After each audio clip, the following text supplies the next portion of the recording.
Then said a rich man, Speak to us of giving. And he answered, You give but little when you give of your possessions.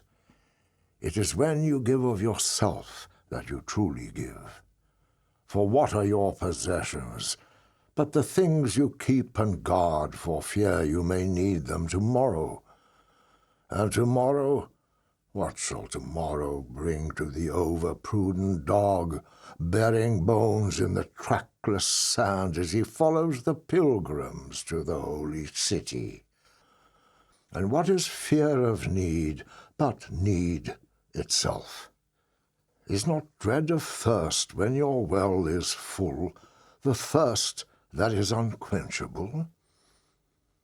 There are those who give little of the much which they have, and they give it for recognition, and their hidden desire makes their gifts unwholesome.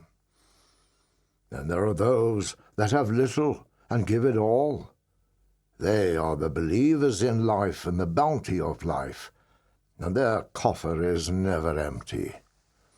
There are those that give with joy, and that joy is their reward. And there are those who give with pain, and that pain is their baptism.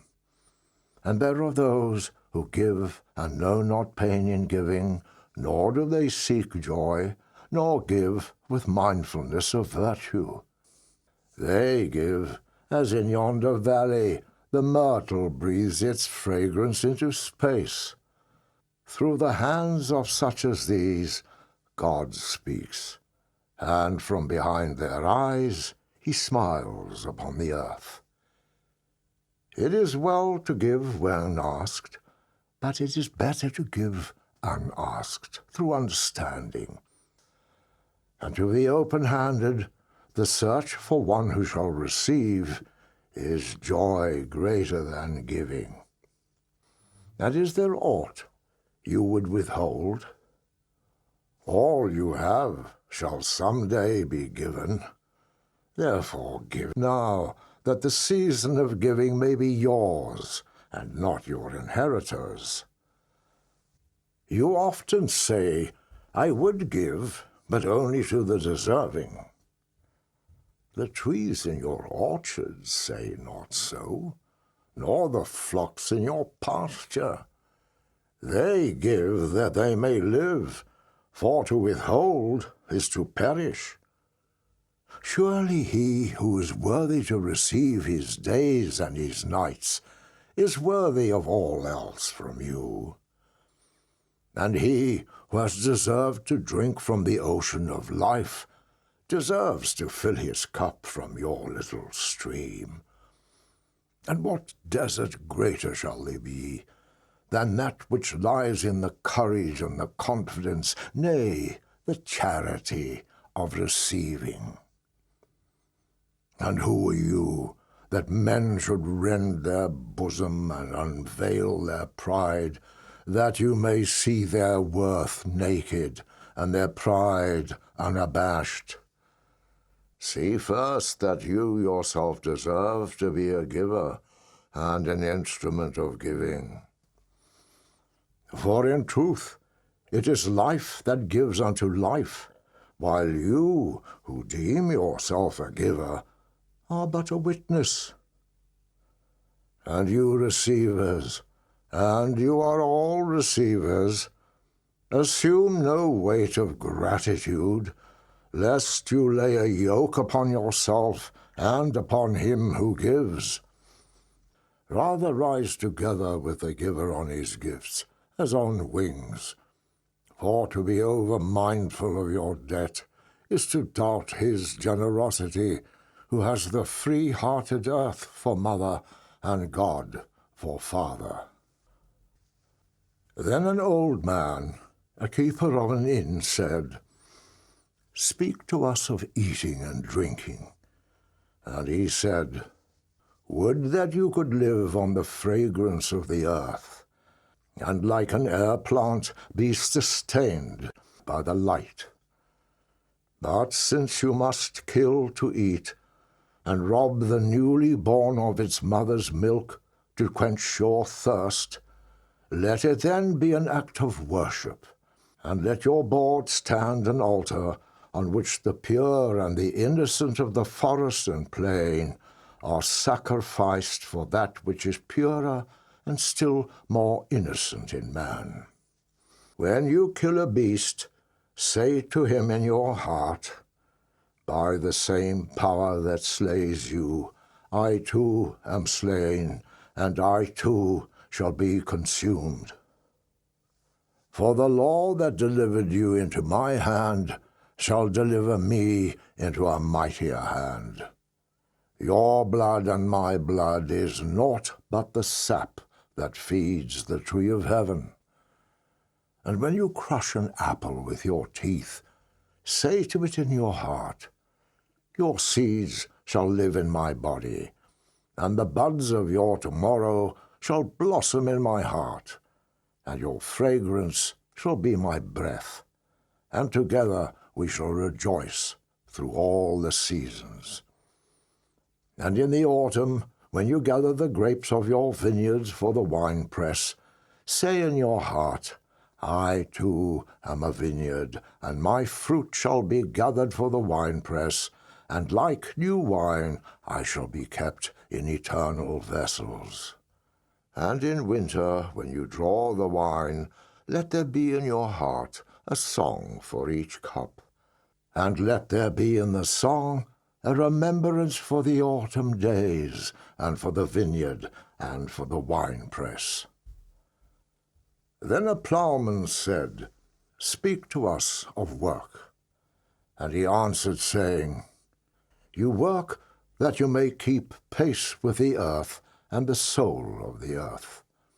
For to be idle is to become a stranger unto the seasons, and to step out of life's procession that marches in majesty and proud submission towards the infinite. When you work, you are a flute, through whose heart the whispering of the hours turns to music. Which of you would be a reed, dumb and silent, when all else sings together in unison? Always you have been told that work is a curse, and labor a misfortune. But I say to you that when you work, you fulfill a part of earth's furthest dreams, assigned to you when that dream was born. And in keeping yourself with labor, you are in truth loving life. And to love life through labor is to be intimate with life's inmost secret.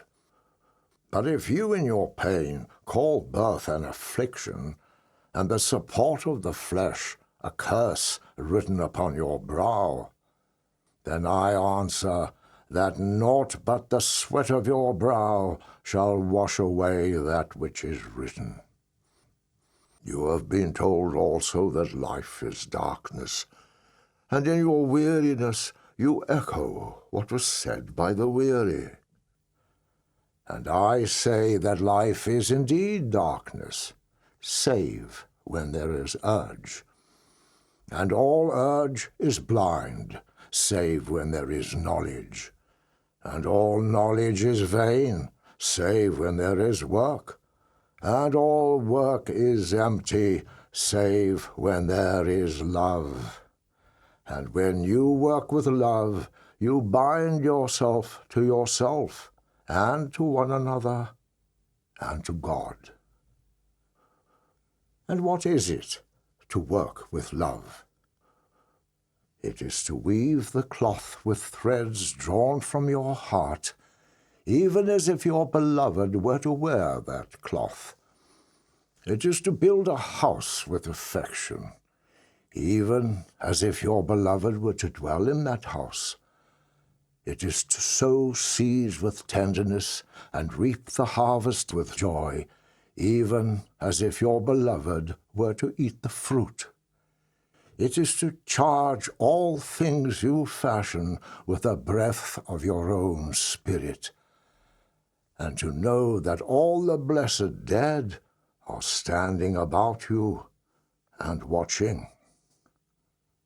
Often have I heard you say, as if speaking in sleep. He who works in marble and finds the shape of his own soul in the stone is nobler than he who ploughs the soil. And he who seizes the rainbow to lay it on a cloth in the likeness of man is more than he who makes the sandals for our feet. But I say, not in sleep, but in the over-wakefulness of noontide, that the wind speaks not more sweetly to the giant oaks than to the least of all the blades of grass.